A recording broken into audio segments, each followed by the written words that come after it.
Secularism లేదా లౌకికవాదానికి అర్థం ఏంటి అంటే పరిపాలనలో మత ప్రమేయం లేని రాజ్యం లేదా ఏ వ్యవస్థ అయితే మేము సెక్యులరిస్టులం అని చెప్పుకుంటుందో వాళ్ళు మతాలకి కులాలకి అతీతంగా నిర్ణయాలు తీసుకోవడం. నా ఓబీసీ నా ఎస్సీ నా ఎస్టీ నా బీసీ అని మాట్లాడేటటువంటి అఖిలేష్ యాదవ్ అక్కడ మైనారిటీలు కావాలి, తనకి మెజారిటీలు అక్కర్లేదు. అజమ్ ఖాన్ లాంటి రాక్షసుణ్ణి మళ్ళీ మైనార్టీలను వేధించాడు ఆ రాక్షసుడు.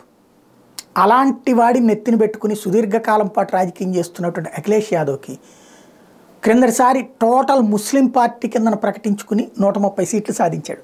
అంతకుముందు 40కి పడిపోయినటువంటి 130 సీట్లు సాధించాడు.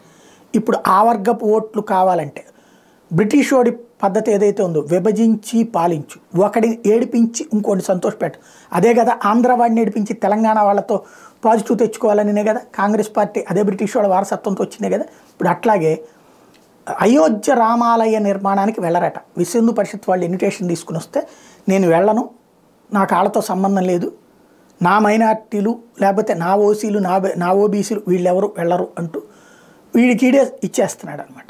మళ్ళీ ఇట్లాంటి వాళ్ళు సెక్యులర్ నాయకులు అంటే మత మూర్ఖులు, మైనార్టీల పేరుతో మూర్ఖంగా వ్యవహరించేటువంటి రాక్షసులు నీతులు చెప్తారు సెక్యులరిజం గురించి. నిజమైన సెక్యులరిజం ఉన్నటువంటి హిందుత్వం మీద.